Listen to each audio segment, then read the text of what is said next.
মামলা নিয়ে পক্ষপাত করছে এই ধরনের কোনো প্রশ্ন ওঠার কোনো সুযোগ নেই। মামলার সুষ্ঠু নিরপেক্ষ তদন্ত হবে।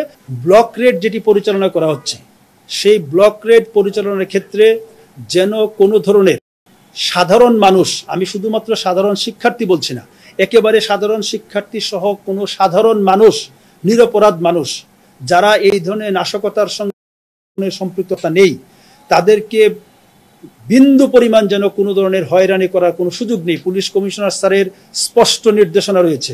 যদি স্পেসিফিক যদি বলতে পারেন, এইটি কিন্তু অনেক পুরনো একটি শব্দ, গ্রেপ্তার বাণিজ্য। এই শব্দ, এই যে দুইটি শব্দ গ্রেপ্তার এবং বাণিজ্য, এই শব্দ দুটি কিন্তু অনেক আগে থেকেই প্রচলিত।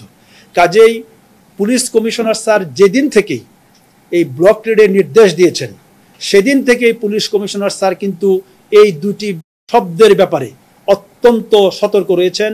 আমি ব্যক্তিগতভাবে সাক্ষী হিসেবে রয়েছি। পুলিশ কমিশনার স্যার সবাইকে নির্দেশ দিয়েছেন যে এই ধরনের কোনো সংবাদ যদি পুলিশ কমিশনার স্যারের কানে আসে সঙ্গে সঙ্গে দায়ী ব্যক্তিকে শুধুমাত্র প্রত্যাহার নয়, তার বিরুদ্ধে একেবারে সর্বোচ্চ আইনগত ব্যবস্থা গ্রহণ করা হবে।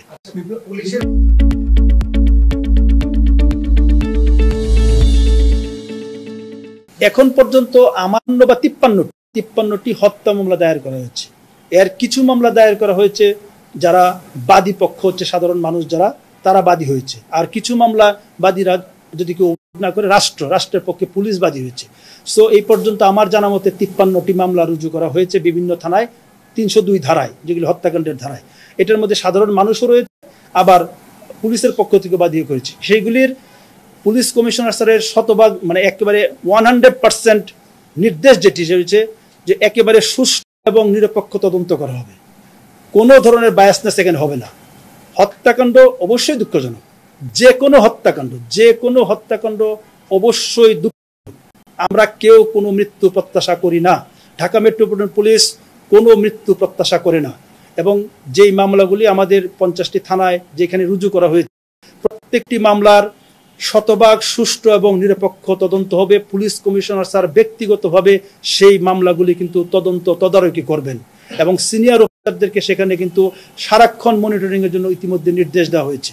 সো আমি আশ্বস্ত করতে পারি যে এই মামলাগুলি এখন পর্যন্ত রুজু করা হয়েছে, অথবা ভবিষ্যতে যদি কোনো মামলা রুজু করা হয় শতভাগ সুষ্ঠু এবং নিরপেক্ষ তদন্ত আমরা নিশ্চিত করব, পুলিশ কমিশনার নিশ্চিত করবেন। আমি বলবো যে প্রত্যেকটি ঘটনার পূর্বাপর বিচার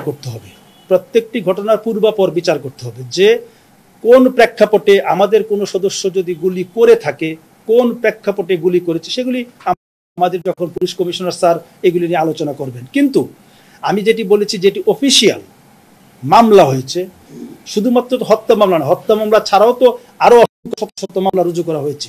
প্রত্যেকটি মামলার সুষ্ঠু এবং নিরপেক্ষ তদন্ত নিশ্চিত করা হবে, যেন এই ধরনের কোনো প্রশ্ন না ওঠে যে মামলা নিয়ে পক্ষপাত করছে। এই ধরনের কোনো প্রশ্ন ওঠার কোনো সুযোগ নেই। পুলিশ কমিশনার স্যার আমাদের সবার সামনে মিটিংয়ে সবাইকে নির্দেশ দিয়েছেন শতভাগ নিরপেক্ষ তদন্ত নিশ্চিত করার জন্য। আমরা মামলা রুজু করার সময়, যখন একটি মামলা রুজু করা হয়, এখানে কে কোন দলের, কে কোন মতের, কে কোন পক্ষের বা বিপক্ষের, এগুলি আমাদের কাছে, আমি প্রথমে বলছি, এগুলি আমাদের কাছে কোনো বিচার্য বিষয় নয়। মামলা সাধারণ মানুষ যারা মামলা রুজু করেছে, আমি বলছি কিছু মামলা পুলিশ রুজু করেছে, কিছু মামলা যারা সাধারণ মানুষ রুজু করেছে। সংখ্যা আমি ঠিক এই মুহূর্তে মনে করতে পারছি না। 52টি মামলা হয়েছে হত্যা মামলা। তো এর মধ্যে কিছু মামলা পুলিশ করেছে, কিছু মামলা সাধারণ মানুষ করেছে। সাধারণ মানুষের মামলায় তারা যাদেরকে মনে করেছে, কারণ সাধারণ মানুষ যখন একটি এজাহার দায়ের করে, এখানে আমাদের হস্তক্ষেপের কোনো সুযোগ নেই। আমি বলবো এখানে কোনো দল বা মত বা পক্ষ বিপক্ষের কোনো সুযোগ নেই। মামলা ইজ মামলা। মামলার সুষ্ঠু নিরপেক্ষ তদন্ত হবে, তদন্তে যেই দোষী হবে তার বিরুদ্ধে যথাযথ আইনগত ব্যবস্থা গ্রহণ করা হবে।